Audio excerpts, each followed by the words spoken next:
Yeah, what's up? What's good? What's happening? Welcome to the King M.E show. I'm one half of this thing, King, Hey y'all, it's me, Michelle. How y'all doing? and we are back. We are back on the last Monday of the month. It's a cold Monday for most of the South and the East here in the U.S. Yes. And we hope y'all are bundled up, maybe drinking some hot chocolates, maybe eating some chili, because I like to eat chili when we got snowed in wintry Clearly, weather you days. don't have acid reflux because I'm like, chili what? Oh man, just the thought of chili makes my acid reflux just. The plights of getting older. Right? You know what? Embrace it, babe. Accept it. It is what it is. I've gotten to embrace my oldness, but somebody's about to hit the new decade this year. But here's the thing, right? It's not that I don't embrace getting old. I love my grays, all of them. Mm-hmm.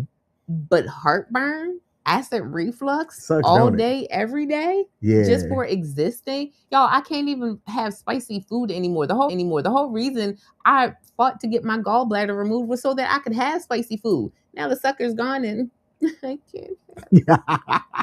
Now, our algorithms tell us that most of the people that watch us are over the age of like 32. So if y'all are listening, You know what I'm going through. then you know what we talking about. If you're young, just wait.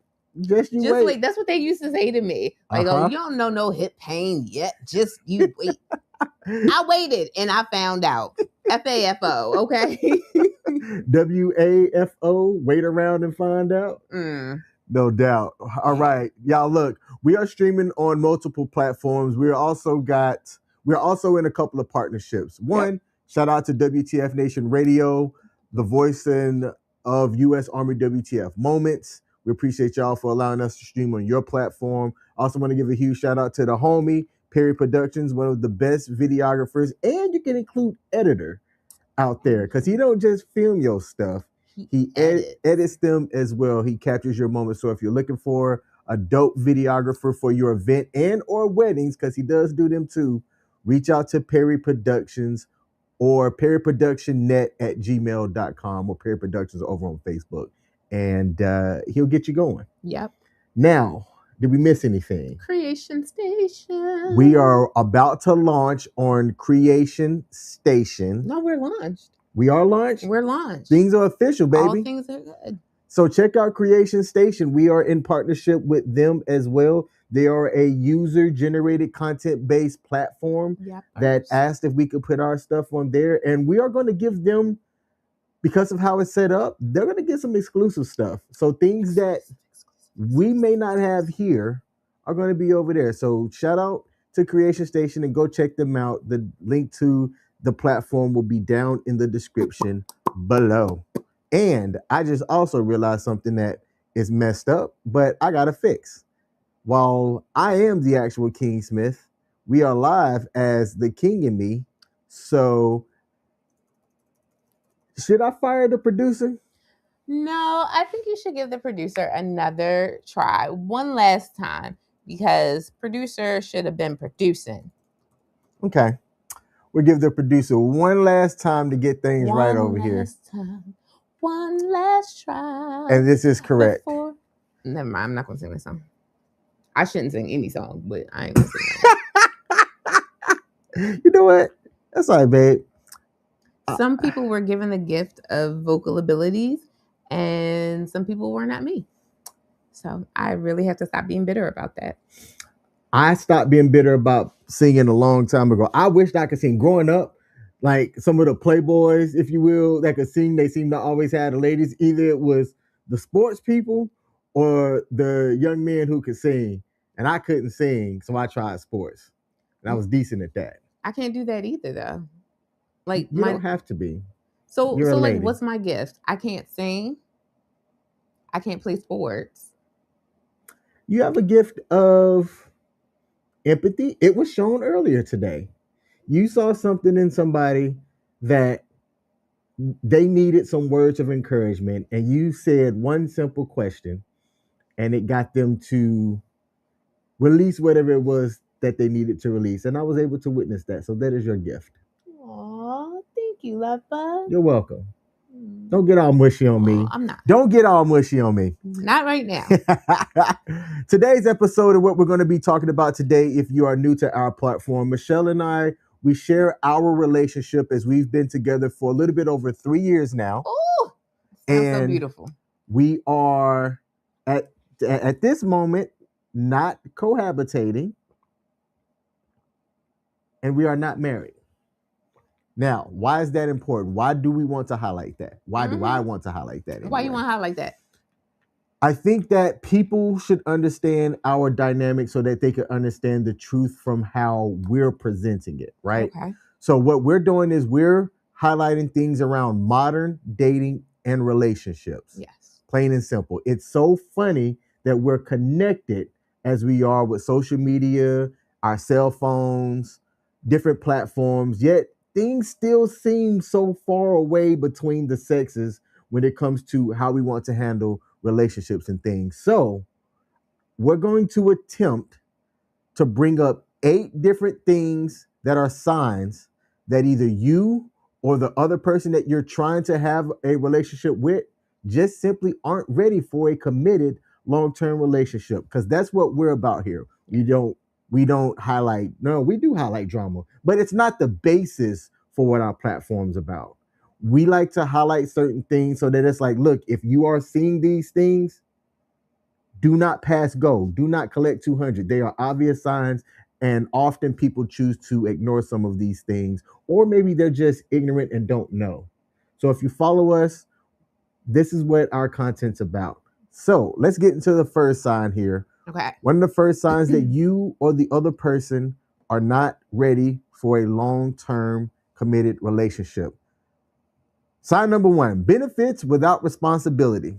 Some people want the emotional support, the sex, and loyalty of a relationship without the accountability.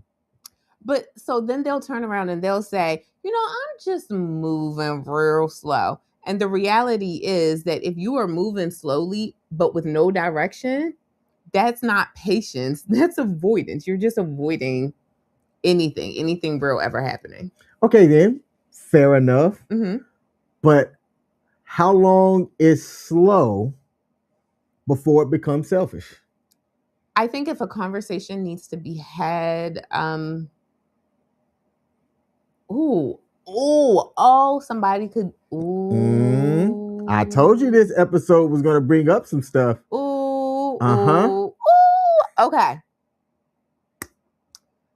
That's going to vary. How long is slow before it becomes selfish? That can vary from person to person. Okay. But I think if it gets mentioned, and this isn't to say that other people should be in your relationship, but if 1 or 2 other people or the other person can say, maybe it's time that you give consideration to this, and you're still like, no, I'm just moving slowly, I'm moving cautiously, then it's avoidance. Now, if it's avoidance, what makes you then be able to realize that to where you can pull the plug? Because I think that some people can live in that avoidance, but they're selfish, right? They want what they want. So they're not going to really be able to see it themselves. I would say, because, I'm all for therapy, I would say that that's honestly something that person would need to go to therapy for, because they're avoiding it. And obviously it's a passive avoidance because they may not know that they're avoiding it. But that's one of those things where I'm like, you know what, you should unlock in therapy, because there's something there that is preventing you from moving forward. And either you're just like very, very stubborn, or there really is there's a block there somewhere. And sometimes that block can only get, massaged out through therapy. Have you ever sat in that before, wanting the benefits of something without the responsibility? No, but I've been on the flip side. Ooh. But that's for another episode. All right. Interesting. Mm-hmm. Oh, you got my curiosity peaked now. Oh, I'm going to just text you so I don't forget. But that's for another episode. Okay. Mm-hmm. All right. Well, then next up here we have addicted to options. All right. So in modern dating, people, tend to believe that commitment is settling instead of choosing. Like it's not settling, it's choosing. But if you're always waiting for something better, you're never really going to build anything real. I'll say options feel safe. And in this day and age, you're able to pick up your phone and have a whole lot of options. But in my opinion, I think having those options are going to keep you alone and keep you from really picking anything, right? So, are options protecting people or are they paralyzing them? They are paralyzing people. Okay. As Agreed. someone with ADHD who understand decision paralysis is a real thing. Yes. Because we do have so many decisions and so many options and so many choices in front of us that we literally enter into a state of paralysis where we can't make a choice. I'm flat out telling you that it's not that you have so many that you're protecting people, but them options, they're paralyzing you. It's just the same like if you go to Las Vegas and you go to one of those world fancy buffets and you got so many different things and different choices of food that you could pick from. Mhm. And you kind of take a while to go, man, I don't know what I want to start with first. Well, really, in the end, it doesn't matter. You just got to pick something, right? Okay. When it comes to doing that with a relationship or like finding a person, I would say that it is very similar. You should have an idea for what you would like, Mhm. and then you should roll with that.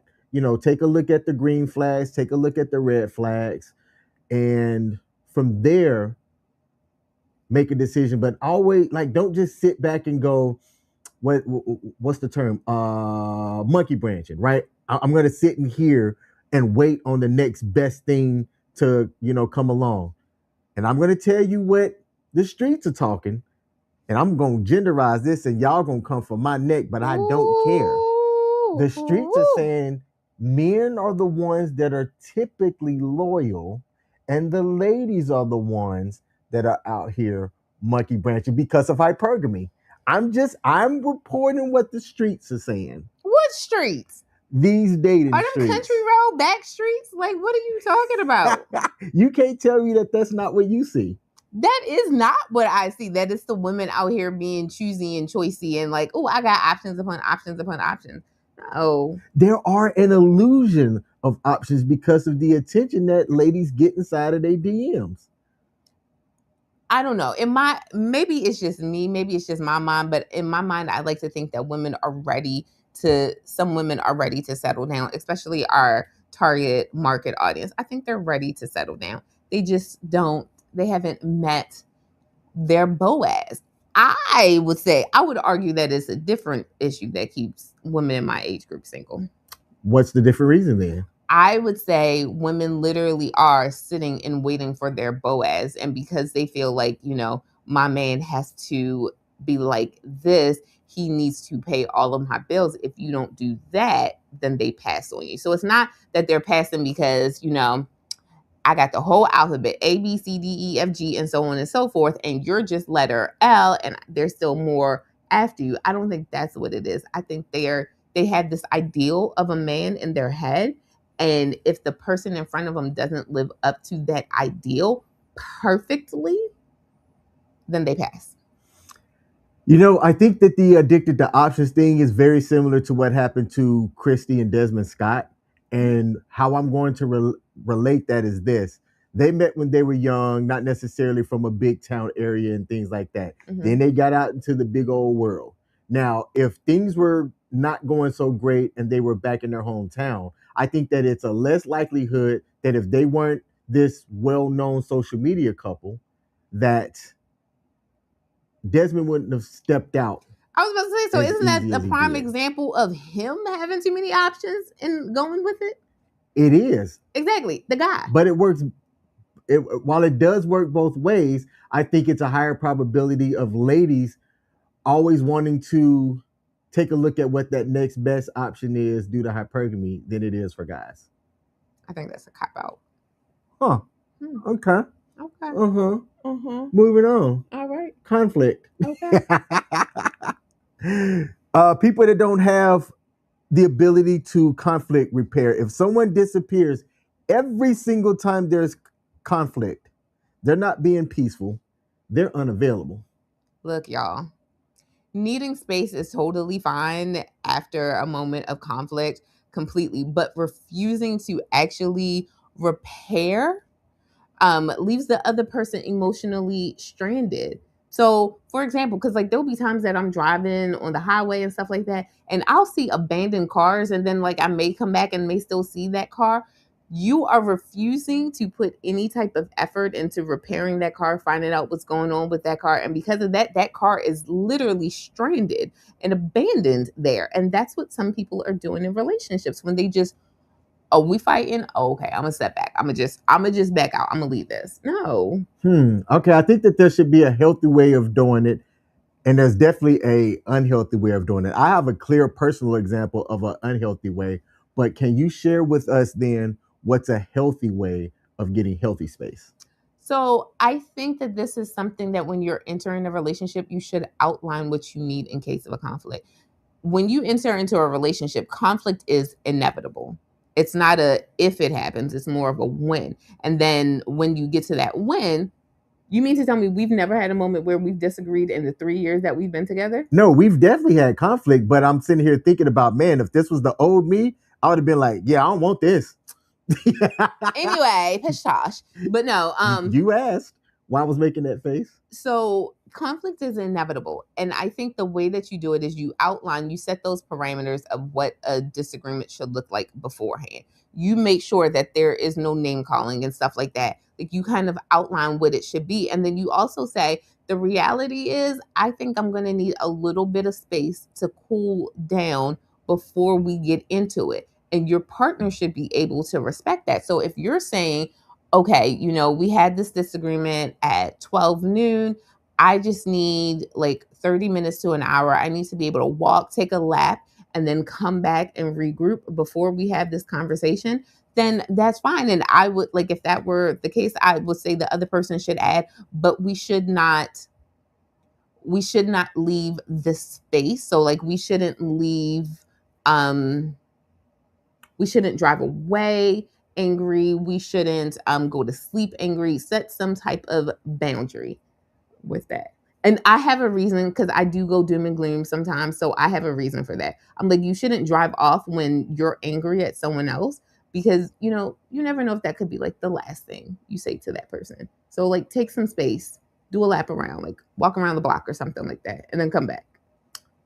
That's actually great advice. And that plays into my real life example of walking away angry, avoiding conflict. I did get into an argument with an ex significant other, and I did get into a car because all I saw was red. Yeah. And I mean, I was ready to punch a hole into a wall or something just to get the frustrations that I had out, not touch her, just something. So I got into a car and I drove 80 miles an hour down I think this road was like 55-mile-an-hour place. And because I was seeing red and not thinking clearly, I got to an exit that normally doesn't have a lot of cars backed up. So in my mind's eye, I was just used to not seeing that many cars and I could get off this exit and slow down at a certain point. Well, it was backed up and I almost rear-ended a car that was sitting still while I was going 80 miles an hour, and it would have ended bad. I swerved at the last minute, got on two wheels as I swerved. Once the wheels got down and I got back control of the car, I pulled over. I called somebody who brought somebody, and they came and got my car while I ended up riding until I was able to cool off or cool down. So that is a perfect example of a non-healthy way of getting space. So if you're not capable of doing that, then you definitely do not need to be, and you are not ready for a long-term committed relationship. Like just hearing that's scary. Sometimes I recall that moment, and look, I've been shot at. I've almost flown into a mountain, and I almost rear ended somebody going, 80 something miles an hour. Those are a few examples of things that when I think about everything that's happened to me in my life, I'm just thankful that I'm here. Yeah. No doubt. Oh, it's like you love me. Next up, still healing from the past. I feel like this is so fitting for me to be the one to introduce this because unhealed people don't just carry trauma, they project it. Okay. Huh. Mm-hmm. All right. And then they'll call it standards when they're really just afraid to trust again for those that aren't ready, right? So, at what point does self protection become self sabotage? Put it this way. Before you enter into any relationship, you should really, really, really do as much work as you can to heal from any past trauma that may exist. Some things you don't know exist until it comes up. Like tomorrow, I have a therapy session with someone different from my normal therapist. This is a EMDR therapist. So this is like what she specializes in because she is going to help me take what happened to me in my childhood and put it back in that particular space on my timeline because I've been carrying that with me for 32 years. So she's going to help me put that back where it belongs. Sounds extensive. So apparently it can be extensive, it can be intensive, but she's going to help me do that. However, when you and I met, I've been going to therapy for years. Like this is 2026. I've been with my current therapist for 5.5 years. So obviously, like I was putting in the healing work before. However, this one little thing, you asked a question one time, and this is the reason. You asked the question, why is it that when things seem to be going really, really well in my life, something will happen with my family and then all of a sudden I'm not good anymore? And the reality is because that situation from my youth, it's not in its proper timeline placement and it keeps re-triggering me as I'm getting older. My regular therapist noticed that and he was like, you need to go to EMDR. So that's why I'm finally getting that appointment. But for the most part, I had done the work. I didn't realize that that was something that kept triggering me. So that's something that I'm going to work on. Let's stay here a while because we are ahead of time. Or don't say ooh just yet. I know that but that's what I'm saying. Ooh, like ooh. Because I'm about to put you on the hot seat. That's what I'm saying. Ooh, like okay. And this is a what if, and I don't like what ifs, but what ifs do cover a lot of scenarios that pertain to what we're talking about. Go for it. What if in the process of doing this, it is discovered that you're actually not ready for a long-term relationship yourself, that you still have work to do with the introduction of this new type of therapy. Mm-hmm. And in that, it is deduced or something comes up and goes, yeah, I don't think I should be in a relationship with King. I don't think that would happen because I think that that's something that would have been brought up with my regular therapist before. Like he would have noticed something before. And trust me, he's noticed in previous relationships when I shouldn't have been. I don't know if I can ask this. I'm going to ask this. Did he flat out? And if you can't answer it, it's fine. Okay. Did he flat out say that to you? And if so, did you listen or did you ignore it? No, I don't think he flat out ever said that to me, but it was one of those, well, now that you're not in the relationship, you know, everyone, it's not just a therapist thing. You're right. Everyone, unless there is physical or emotional or some type of abuse, most people aren't going to tell you to get out of a relationship. But those relationships, it was definitely one of those, well, now that you're not with him no more, let me tell you something. I've done it. Yeah. Now, if you are really tight with somebody like that, you should tell them very openly. But some people have their nose wide open, as the old people say, that you can say something, you can't tell them nothing about that other person because their nose is so wide open about their feelings for that other person that you can tell somebody they're not good for you, but if they don't see it themselves, they're going to stay in the harm, stay in the hurt until things finally blow up. I'll be honest, since you went down that road. Come on. Honest, open, and y'all heard him open that door, right? So I'm gonna just step my foot on through it. Come on.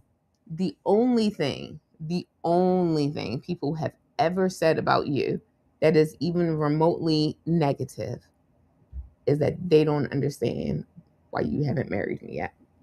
Yes. That is the only thing that anyone has ever said.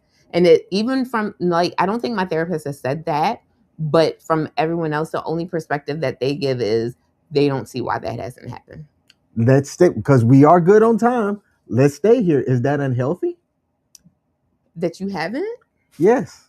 So remember when I was like, "Oh, I'm gonna text you something." Let me show you what I had texted. Come on. You. Let me show you what I had texted you. So y'all, we aren't scripted over here. This is us. I see it. Mm-hmm. Okay. Mm-hmm. Yeah. Let me go back. Let you go back. I'm gonna drink some water while you go back. I would can we talk about it? We can talk about it. So Can we the talk text about message that I sent was card 1 is us. This is impromptu. We are going back to it. I would argue that there is accountability and responsibility in being able to have a long-term committed relationship without being married. What are the benefits of marriage outside of the legal things that really matter? So y'all, I'm petty. And a couple of weeks ago, so it was definitely sometime in 2025, I created this pros and cons list That's right. for marriage. It is literally entitled Pros and Cons of Marriage. Pro. They may not get it, but the our W.T.F Nation family will get it. I said that I'm space A eligible. Look, that's important, okay? That is a big one. I'm space A eligible. There's societal. That's a benefit for you. For me, yes. It's a big one for me. Mm-hmm. And us, really, when you think about it. I mean, because it saves us money. It could be, because it could save us money. It saves us money. So technically, yeah, that's both of us. That's both of us. But if I wasn't in the relationship, I could space A on my own. Anyway. Continue. My bad. Societal acceptance is a pro. The burial flag. And we've talked about this before. And I know you're like, oh, well, I can just change some documentation. And I'm like, in my head, in the back of my head, like very, very, very far back in deep recesses of my brain, I'm just like, but if we got married, you wouldn't have to go change the paperwork. It would just say, his spouse. And then, oh goodness, okay.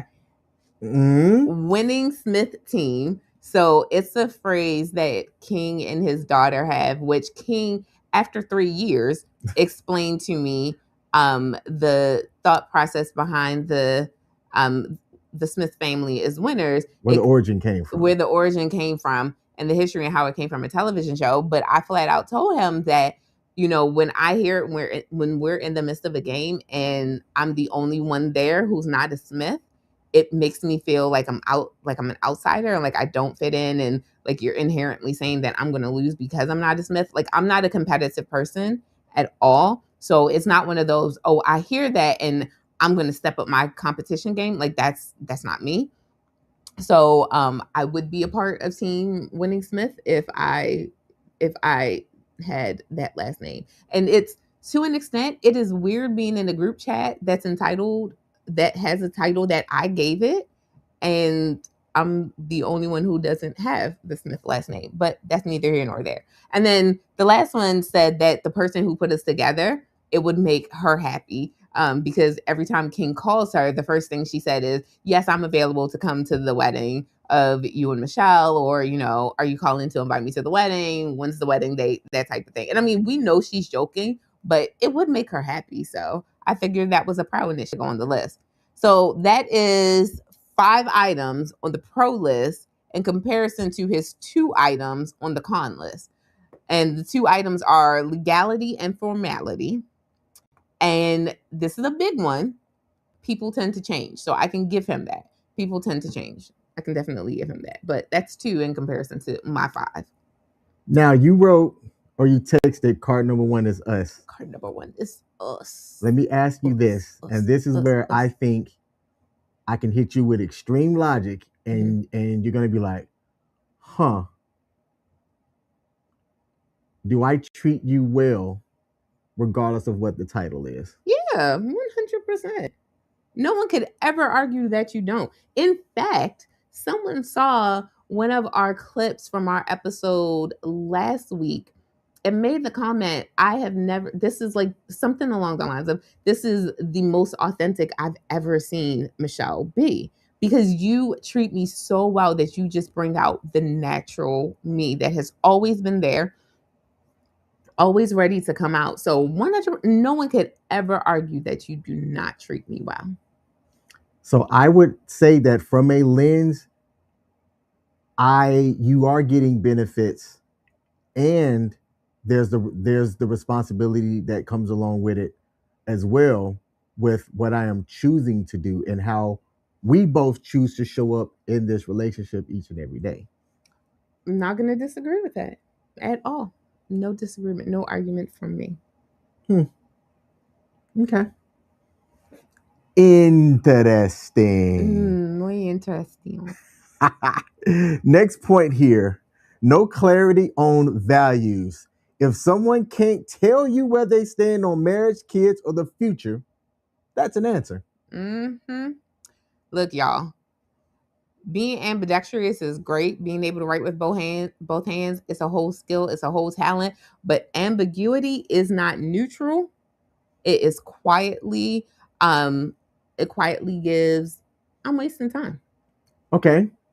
But if somebody wants to always come and be like, we need to define this, is that pressure, or is it a respect thing for that person's time? I think it's a respect thing for that person's time. Well, intentions, it could be, but I would say it's a respect for that person's time. Yeah, because look, when we're talking about signs that you are ready for a long-term commitment or not, clarity is important. And we just talked about intentionality on one of our prior episodes.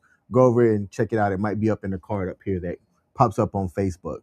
I think that if you're looking at being with someone and they're going, we'll just figure it out.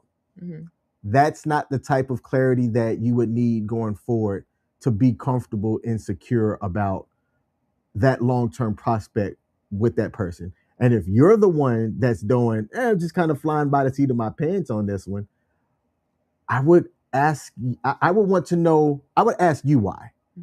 Because not being intentional, you don't know where to put your resources when you don't really know what the plan is. Exactly. And that's the way that, like, I think about it. Like, I'm not trying to waste time and I'm not trying to waste money. Two of the four valuable things that really are components when it comes to a healthy long-term relationship, or just things that you do in life in general. I agree. You got anything else to add to this one? No, not for that. I think you did a good summary of that. All right. Next up. I got all the good ones. Avoids vulnerability, but expects intimacy. Let me sit up too.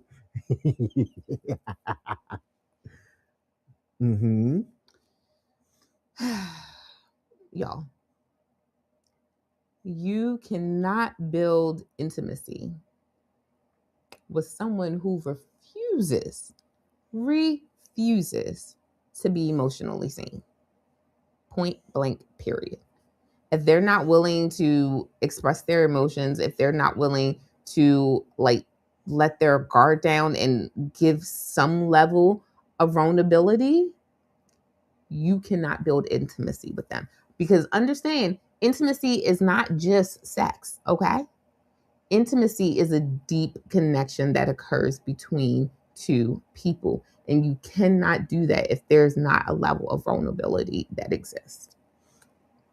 But that's just how I am. And you got with me knowing that this is all I can give. Yeah, then both of y'all are red flags, because no, like, if you're willing to accept that, then it's not enough. It is not enough.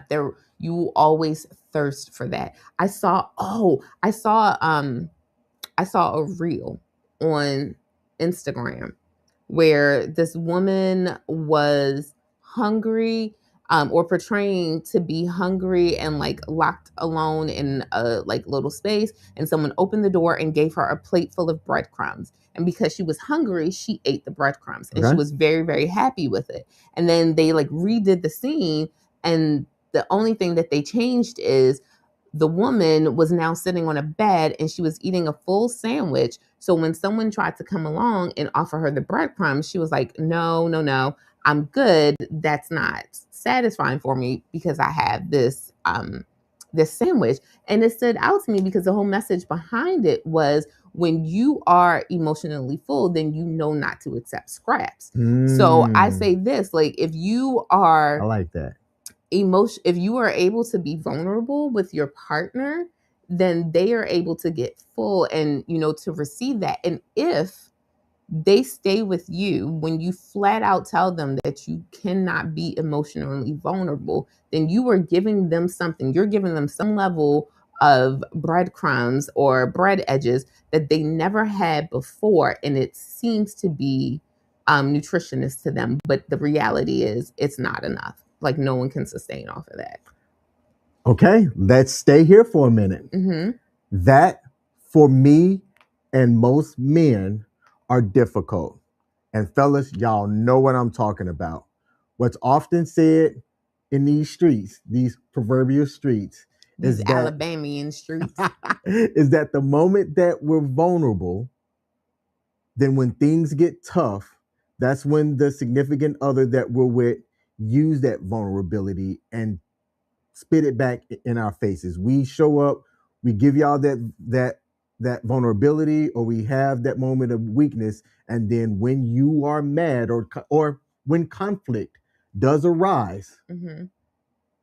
you go for the jugular in coming back, and it makes men go, I don't want to be vulnerable because I don't like that feeling that you try to come at me when you throw the thing that I was vulnerable to you back in my face, instead of maybe addressing what it is that y'all are having conflict about in the moment. So this one for me, if I hadn't gone through therapy and done the things that I needed to do to get healed, it like it was tough. Time out, flag on the play. Oh, You just said therapy. And that's the issue right there. Not your issue, but the issue. okay. People don't go to therapy. Not every man who has experienced some kind of abuse from expressing their vulnerability goes to therapy. And because they don't go to therapy, then they show up in that next relationship and they are not emotionally vulnerable, and it causes issues in that relationship. You went to therapy, and that's how we're able to succeed. Like, you talk about me having gone to therapy all the time, and then that's how we're able to find success. But the reality is, we separately went to therapy and we worked on the things that we could tell were not right within us. We worked on addressing trauma from our past and our present so that we can have a brighter future. And because we did that individually, independently, and separate of one another, we are able to come together in a cohesive manner where we do express dual vulnerability. Like, we're out here and we did the work, and now we're putting in more work with our relationship. But that's the key. Therapy. It rhymes. That's the key. Therapy. Well, let me ask you this. I was able to do it because I have great healthcare and amazing resources. You have, would you call your healthcare great? I can't speak for you. Oh, yeah, no, I love my healthcare. I count my blessings. Okay. You have great healthcare, great resources. Maybe the average person doesn't. So is there a way that you can have that kind of growth without getting through therapy to where you can have that understanding?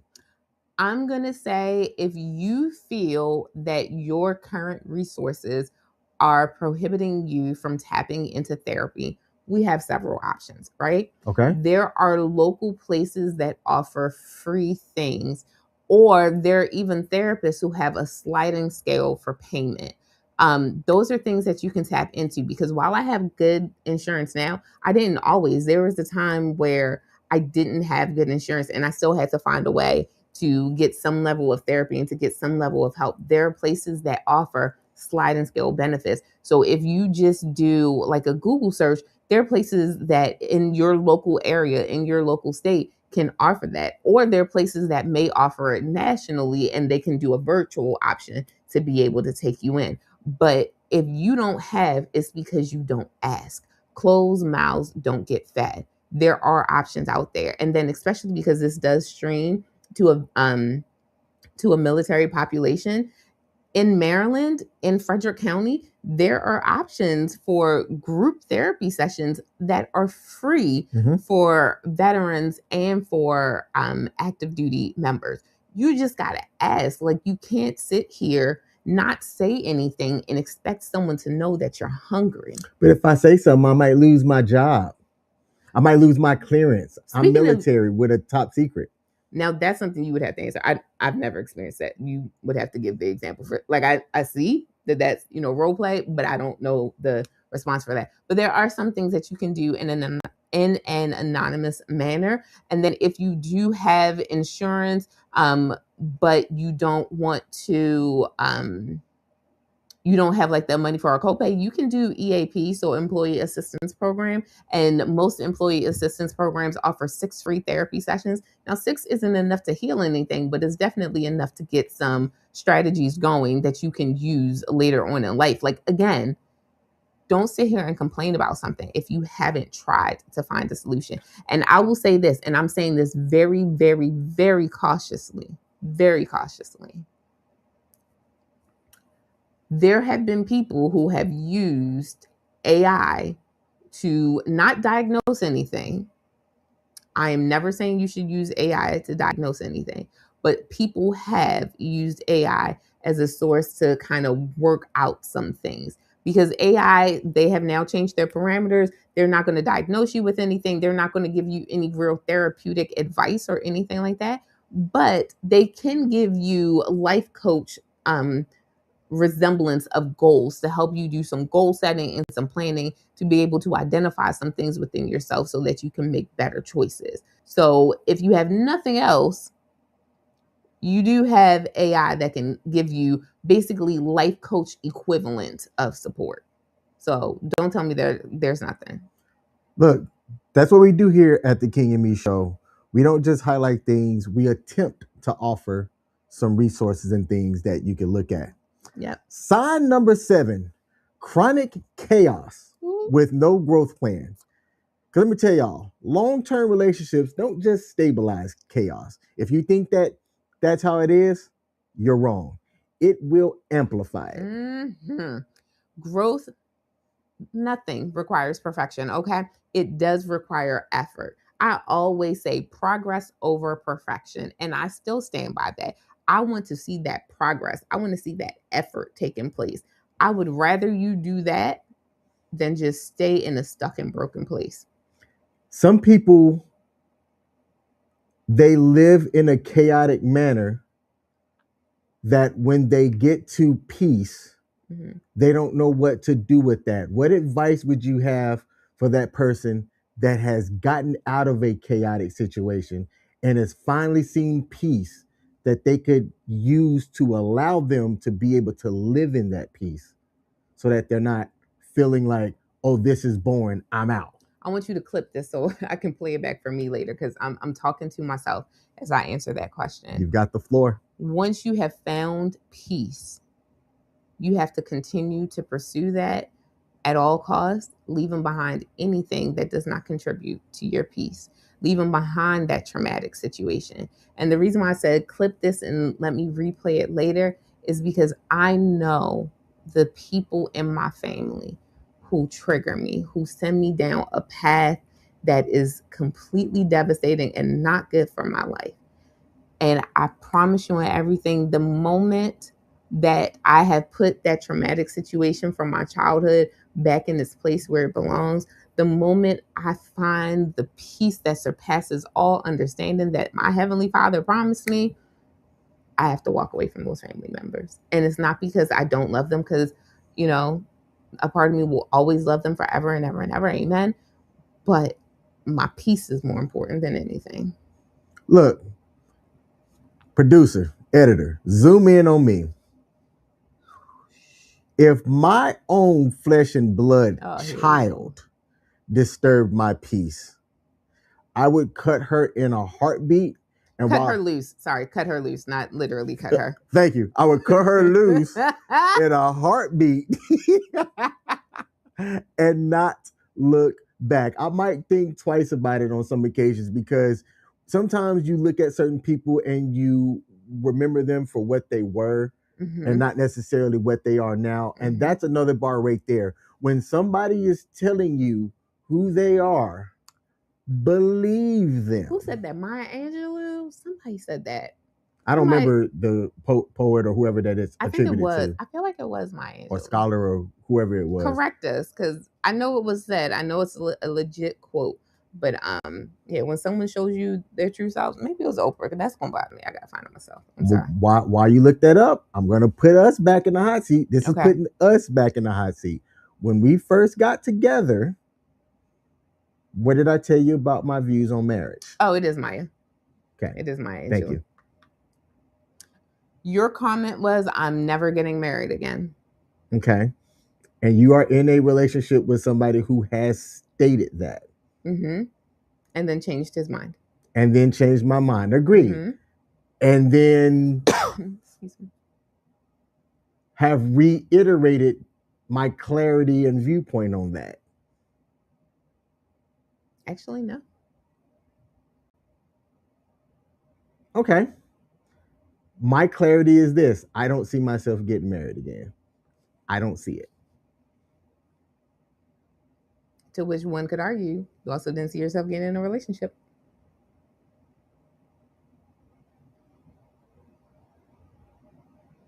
True. But there's a difference. I can be in a relationship and not be married. Okay. Now, last point here as we get ready to wrap things up. People that treat commitments like it's a feeling. All right, y'all. Again, I feel like it was really targeted that I got the ones that I got. But I digress. Feelings fluctuate. Kind of like our bowels after we eat certain foods. Feelings fluctuate. But commitment, that's a whole decision, y'all. Whole decision. And really, to sum it up, is like this. If love only exists when it's easy, then it won't survive real life. But let me ask you this. What is it that some people, what do they confuse chemistry with? Lust. So you see something visually that you like and you're like, oh, I want that. And in your pursuit of trying to get that, some people think that they're in love, and it's just gas. It's just lust.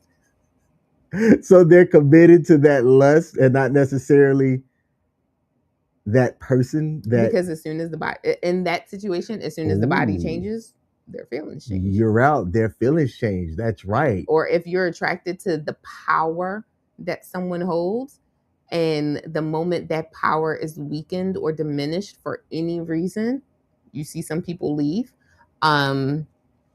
Or someone could be attracted to someone for their money, and the moment the money is gone, they're gone. Like, that's lust. What are how can you highlight if a person is going to do that or not early on? Because like while you're making the money, while you've got the job, while you're doing all of the things, yeah, like the person's there. But how do you know that the person's going to stick by you if your situation changes? How do you know? I'm going to make a joke, but I'm going to also pull from an episode that we did a couple of weeks ago. Okay. Where you were talking about, if you really want to see how a person feels about you, get sick. So this past Saturday marked the 1-year anniversary of when you became part cyborg, when he got that defibrillator put in. And, you know, I posted pictures on social of me being by his side, you know, me waiting as he was in surgery, me being by his side after post-surgery. And when we finally left the hospital the next day, like, not wanting to leave his side for anything, even though, you know, some things I had to leave the room, or, you know, had to go for a walk or something like that. But like, I wanted to be like glued to his side. One way to find out if someone is really with you for you, and if the feelings won't fluctuate, get sick. And again, not wishing that on anyone, not wishing illness, hospitalization. In fact, I rebuke that in the name of Jesus. I don't want that for you. Not saying that at all. But what I'm saying is that is honestly when you can find out the truth. You can find out how someone really feels about you in those moments that are said in those wedding vows. So for better or worse, let worse happen and see what goes on. In sickness and in health, let sickness happen and see how someone sticks around. For richer or for poor, let that poor situation come around and see how people really act. When you get into a destitute situation or a situation that is the negative reverse of where you currently are when you meet a person, that's how you can tell if they really down for you, if they really riding. Because if they still stick around, if they're still 100% like there's not a single change in the world, then they really are for you. And you know that they genuinely care about you. But if you only have, and this is why they say you can't tell if a relationship is going to work until you've been through all 4 seasons of the relationship. You can't tell how a person really feels about you if all you've had is sunshine, right? Mm-hmm. Like you don't. A joke that we can say, in the South is in the South, like in the real South, you don't know how a person really drives until snow falls, right? So until something bad, until there's a little bit of precipitation that comes in your relationship or some precipitation that comes in the individual person's life, you can't really see how that other person is going to act. You can try to simulate that precipitation and, test the waters a little bit and see what will happen. But I'm just saying, like in real talk, you will not see how a person truly is until reality hits. Okay. All right. So we're going to wrap up here and we're going to give a quick recap. 8 signs that you or the other person are not ready for a long-term committed relationship. Number 1, you want the benefits without the responsibility. Number 2, you're addicted to options. 3, you avoid conflicts. 4, you're still healing from the past. 5, there are no clarity about core values. 6, you avoid vulnerability but expects intimacy. 7, there's chronic chaos around with no growth plan. And 8, you treat commitment like it's a feeling. Now, with a couple of minutes here, I've got a couple of questions for us and the viewers, and let's see if we're on the same page about what the answers are. Let's go. So we got 4 options here. Most people today aren't ready for a commitment because fear of getting hurt, too many options, lack of emotional maturity, or unrealistic expectations. What's your top option? Lack of emotional maturity. Mine would have been too many options. What's yours? Show us. Next, dating apps have made commitment easier, harder, no real difference, or only harder for men or only harder for women? I would say harder. I'm going to go harder for men. That requires a whole episode as to why. But it speaks to something that I said earlier. I think women have it easier because the attention, if I were to open up an app, I'm not getting the same eyeballs on me as if you open up an app and the eyeballs that you'll get on you. It is what it is. I understand human nature. Next question. When conflict happens, most people communicate and repair, shut down, ghost or disappear, escalate and blame. Oh, I'm torn between ghost and disappear or escalate and blame. I'm torn between both of those as well, but nail down one. Most common. I've got mine. Ghost and disappear. Mine was escalate and blame. I'm curious what y'all would say. We got a few minutes here. Next question. Is taking it slow usually patience or avoidance? And the options we got are patience, avoidance, depends on actions, or it's an excuse. It's an excuse. Same. Let us know what y'all think. Next question. What matters more for long-term success? Chemistry, shared values, timing, or attraction? To be honest, everything is about timing, but for this, I'm going to say it's shared values. That's what I thought. Initially, I was going to go with timing. Yeah. But I think in the end, shared values wins out of the choices that are given. Y'all let us know what you think. Next up here, emotional vulnerability is necessary for intimacy, risky but required, optional, or overrated. Necessary for intimacy. I'm going to go risky but required. 2 more here. Most people leave relationships because feelings fade, lack of effort, poor communication, or they weren't ready to commit. Those are all great. Those are all great choices. options. Yeah. But what would you say would be the most common that you see or that you feel? Poor communication. I think lack of effort would be my top choice. And then last one here. What do you think you need to work on most for commitment? Communication, healing past wounds, consistency, or clarity about what you want? I'm torn between A and B, but I would say let's go with I'm not perfect, so communication. I'm going to say communication too. I think that that's one of the ones that if I were to put it on a priority, that would be the highest priority for me. Y'all answer that as well. That's our time. This was a great episode. This was a little bit different. Yeah, but I liked it. But I liked it. Let us know what you think about the episode in the comment section below. If there's anything that you pulled from this, please highlight it. Put it out there. You never know what you share and how that could help or impact somebody else. Babe, do you have anything that you want to close us out with? Nope, I'm good.